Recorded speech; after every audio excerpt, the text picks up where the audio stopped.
Back in the book segment tonight, we haven't talked with our pal Glenn Beck recently, so I demanded that he appear this evening. And here he is from Dallas. Yes. Thank you for answering the call, Beck. Well, I didn't know what that ringing was. That, like, it's a phone. Nobody calls. Well, I know you're a lonely guy, but we want you on here. You know, because I know that now you're talking on your radio program and your internet, whatever you do, you're all over. You're talking about the Tea Party. Yeah. Versus the Republican establishment, right? That's Yes. the tension you see.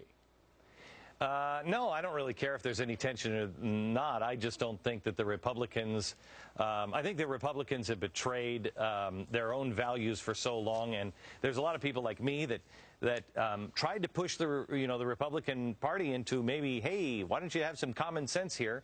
And all the way along, they have worked against the Tea Party and the people who understand the Constitution and want to live by the Constitution.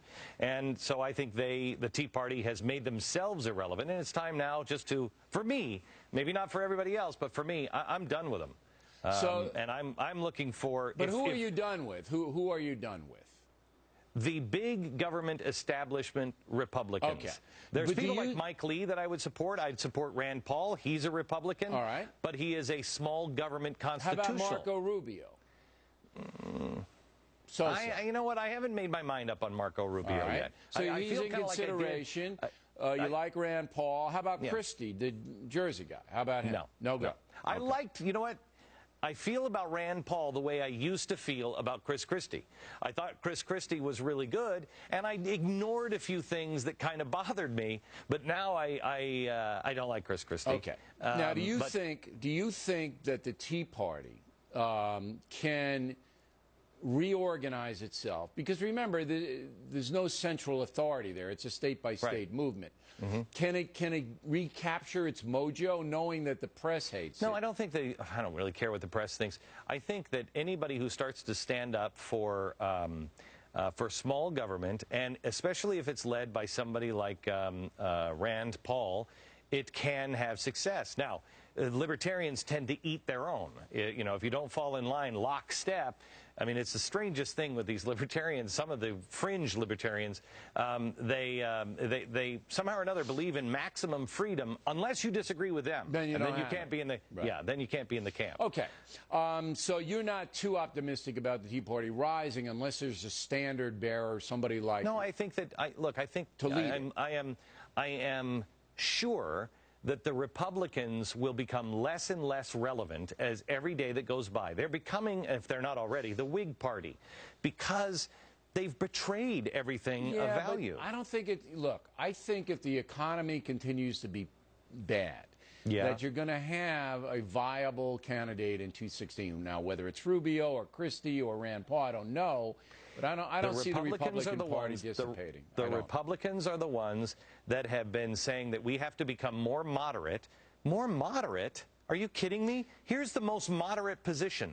Stop spending our money that we're working hard for. Stop putting us in debt. That's a pretty moderate Hey, listen, I don't disagree with that. I think it's all about leadership, though. All right, now, as you know, we broke a big story last week about the Department of Agriculture hiring a guy from Massachusetts to be politically correct. Roll the tape.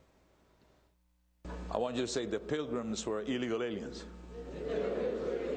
Say the Pilgrims never gave their passport to the Indians. By the way, I don't like the word minorities.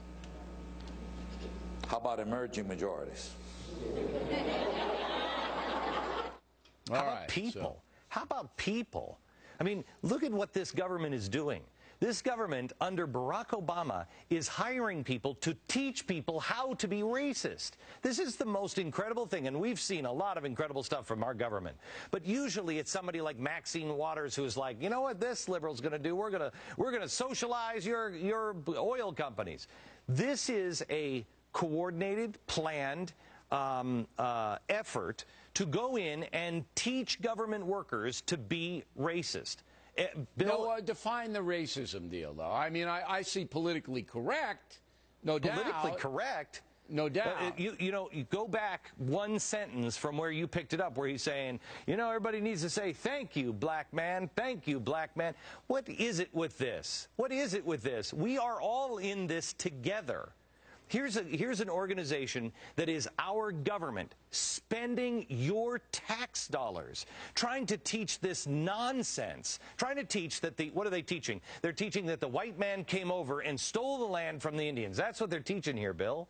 If I were in Congress, and I would urge everyone to call your congressman and you tell them, pull the funding from the USDA.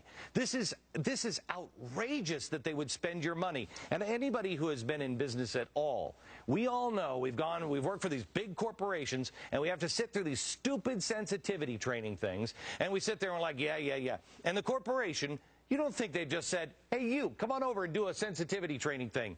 They went, they looked for the right person, and at least any sensitivity training in any company I've ever seen. They found this guy. There's no doubt about it. All right, so Beck wants everybody to call their congressman and demand that funding be pulled from the U.S. Department of Agriculture. Until they fire this guy, explain who hired him, fire them, fire everybody involved, and apologize.